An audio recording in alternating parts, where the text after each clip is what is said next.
کہ اپنے دامن کو پاک رکھنا، اپنے دامن کو پاک رکھنا۔ اگر تیرے دامن پر کوئی داغ لگا تو وہ داغ تیرے دامن پر نہیں، میرے دل پر ہے۔ وہ داغ تیرے دامن پر نہیں، میرے دل پر لگے گا، ایک چوٹ لگے گی۔ اس لیے اپنے دامن کو پاک رکھنا۔ اس لیے بار بار کہتے تھے بیٹا گفتار کے نہیں کردار کے غازی بنو، عملی طور پر دنیا کے سامنے آؤ، عملی طور پر نمونہ بنو، تب جا کے تمہیں لوگ کہیں گے کہ نہیں ان کے پاس آنی چاہیے، ان سے مشورہ لینی چاہیے، لوگ کے ہمدرد ہیں، یہ قوم کے ہمدرد انسان ہیں۔ اس لیے وہ سب سے زیادہ جو تربیت کے لحاظ سے وہ سخت تھے اس بات پر کہ اپنے دامن پر کوئی داغ نہ آنے دینا۔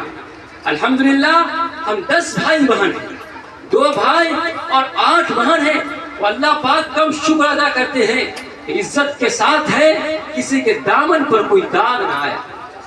ابو کو یہ سخت تربیت تھی۔ اور اسی طرح گھروں میں بچیوں کے سلسلے میں آج آپ لوگ سامنے ہیں، میں ابو کی وہ تربیت جو سخت اور برہم انداز میں کہتے تھے کہ جو بچیاں ہیں ان کی تربیت صحیح ہونی چاہیے۔ ابو کو لباس کے معاملے میں بہت سخت تھے، اگر سوٹ سلوار کے علاوہ کوئی لباس پہنے تو گوارا نہیں۔ ایک مرتبہ ایک لڑکی گھر کی ایک فرد نے پلازو وغیرہ پہن لیا، ابو بہت سخت ہو گئے، بہت غصہ ہو گئے کہ یہ لباس مردوں کا لباس ہے، اس لباس کو ہم پسند نہیں کرتے۔ قرآن کے اندر جو لباس التقوی کا لفظ آیا، کہتے تھے بیان کرتے تھے کہ جانتے ہو لباس التقوی کیا ہے؟ تمام بچیوں کو گھروں میں بیٹھا کر، خاندان کی بچیوں کو بیٹھا کر بتاتے تھے کہ تم لوگ کہاں جا رہی ہو، کس لباس کو اختیار کر رہی ہو، جانتی ہو لباس التقوی سے کیا مراد ہے؟ لباس التقوی وہ لباس ہے جس کو ہر زمانے کی پرہیزگار عورت استعمال کرے، جن کو ہر زمانے کی نیک صالح عورت استعمال کرے۔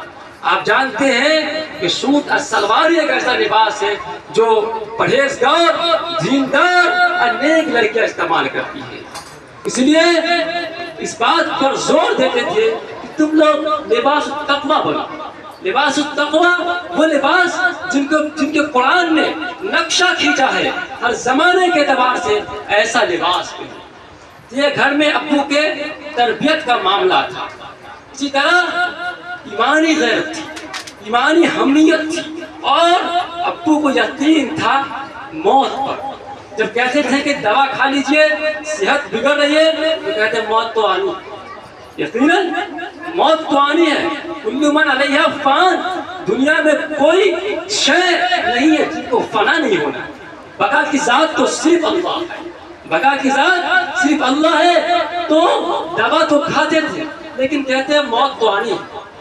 ان کی یہ بات کبھی کبھی سمجھ میں نہ آتی، وہ کہتے ہیں دوا کھا بھی لو یا نہ کھاؤ، مرنا تو ہے ہی، مرنا تو ہے ہی۔